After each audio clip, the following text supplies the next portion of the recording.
pratiquement à temps partiel. Et qui dit temps partiel, dit salaire partiel, dit plus tard retraite partielle. C'est la précarité, la misère qui nous poursuit du berceau jusqu'au cimetière. Merci.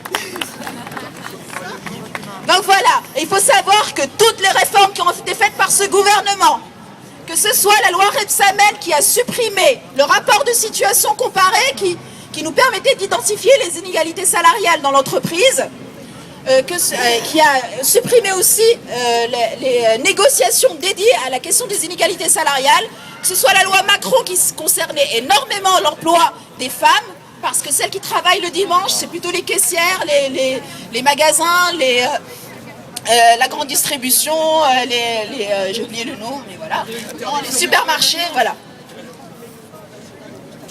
Oui, d'accord. Et juste un dernier chiffre.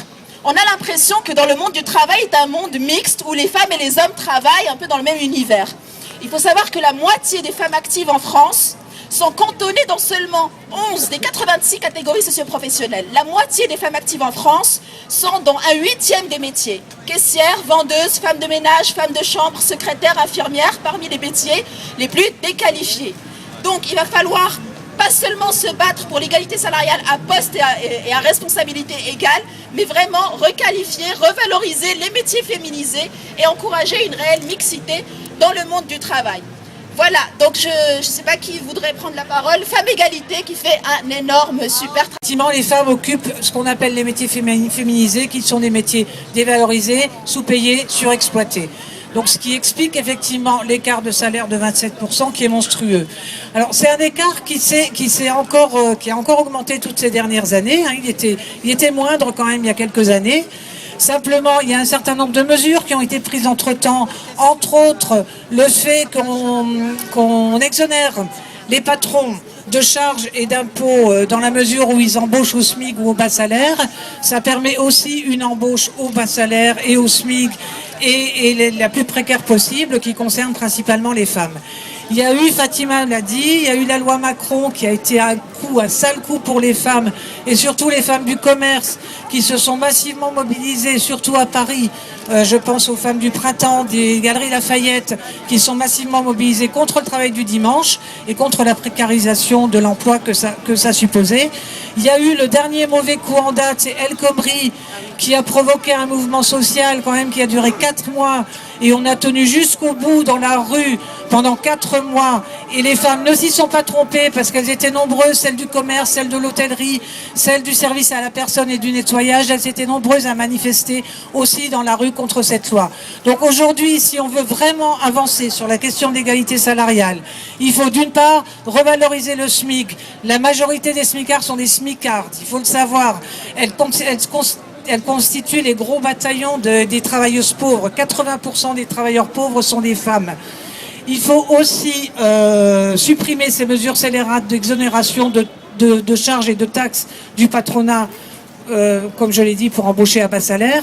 Et ensuite, bien sûr, nous, on est pour l'abrogation pure et simple d'El Khomri comme de la loi Macron, mais ça va être un peu compliqué et il va falloir travailler et se battre aussi dans les boîtes. D'ailleurs, les femmes aussi se bagarrent dans les boîtes, dans le commerce, elles sont en grève, à Carrefour, elles sont en grève, dans l'hôtellerie, elles sont en grève, elles ont mené des grèves énormes, très longues, qui ont duré un mois, plus d'un mois, pour obtenir satisfaction, où elles ont tenu des piquets de grève sans discontinuer pendant toute leur période de grève, et elles gagnent. Elles gagnent parce qu'elles s'accrochent, et elles s'accrochent parce qu'elles ont tout à gagner à se battre. Voilà.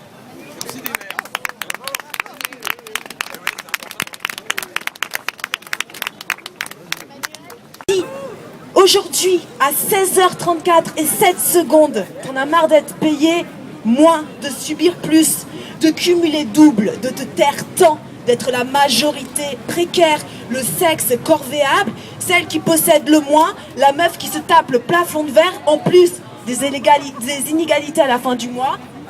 Eh ben, je t'invite à te lever, à faire grève, et tu vas gagner. C'est sûr que tu vas gagner. Je vous remercie.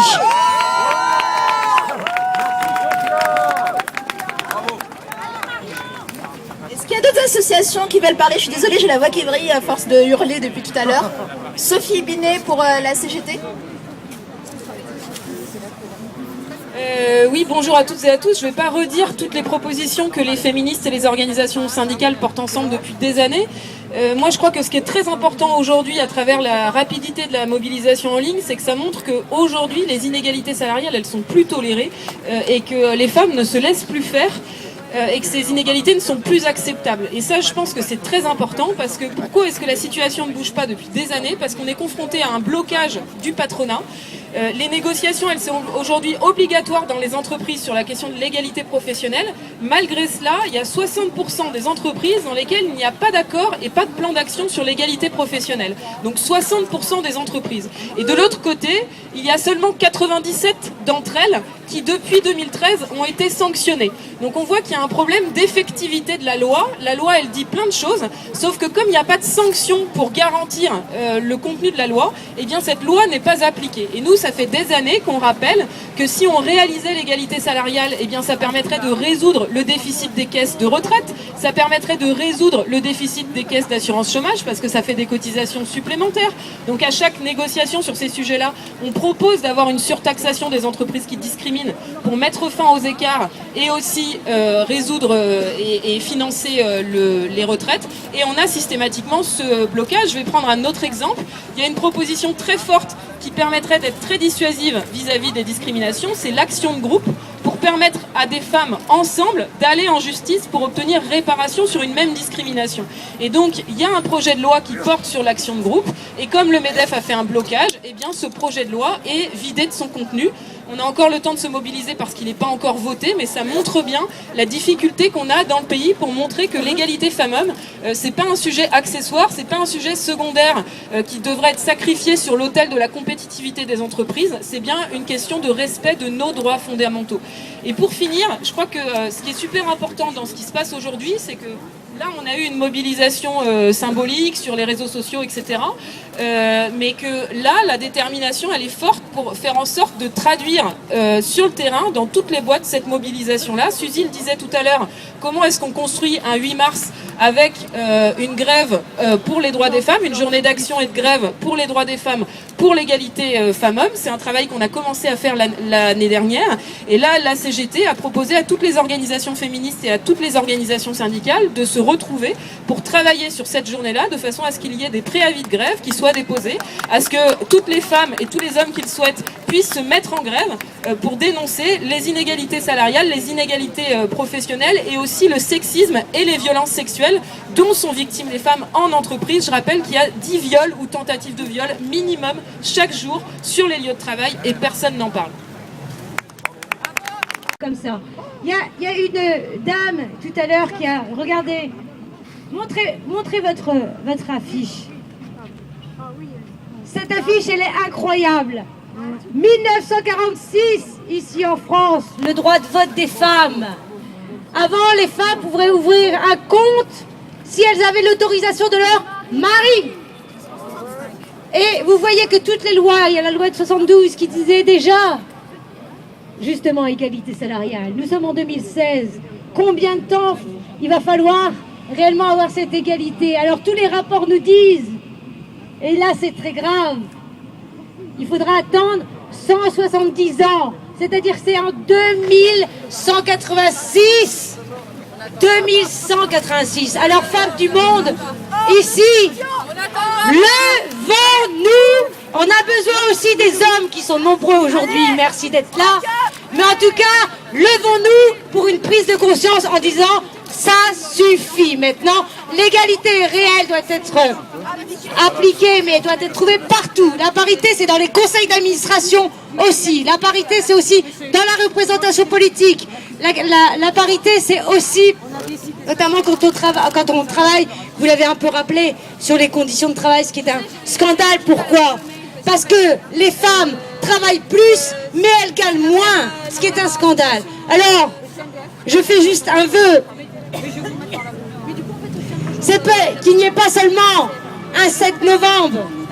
Il faut que tous les jours, comme les Islandaises, qu'on arrive à mettre ce débat vraiment une priorité dans le débat public et faire en sorte que cette égalité, comme vous le disiez tout à l'heure, c'est pas demain, mais c'est maintenant. Merci. Qu'est-ce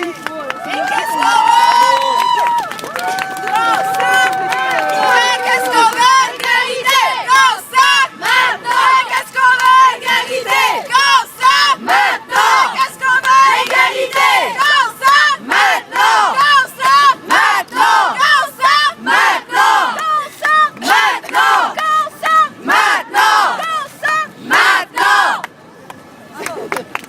absolument pas normal la situation qu'il y a aujourd'hui. Quand on est jeune et quand on est une femme, on s'oublie un double fardeau. Le fardeau d'être précarisé sur l'arrivée sur le marché du travail, le fardeau d'occuper la majorité des CDD, le fardeau de faire des stages, des petits emplois qui sont souvent pas en responsabilité. On nous demande de faire le café, où on dévalorise nos qualifications.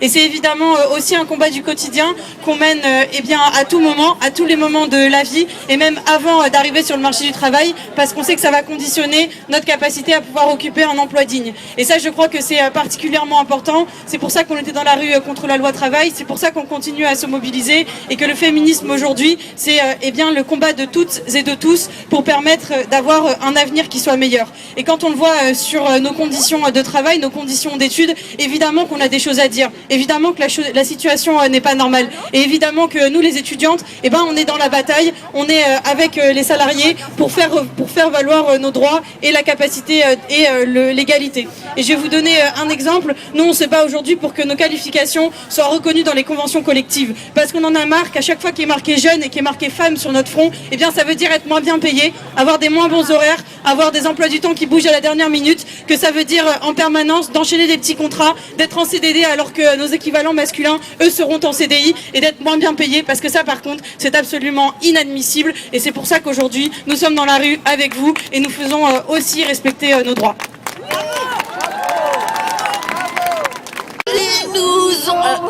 Connaissons notre force, les femmes, découvrons-nous des milliers de femmes esclaves, et brisons nos entraves. Debout, debout, debout, reconnaissons-nous les femmes, parlons-nous, regardons-nous.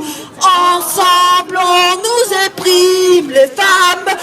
Ensemble, révoltons-nous. Debout, fameux esclaves, et brisons nos entraves.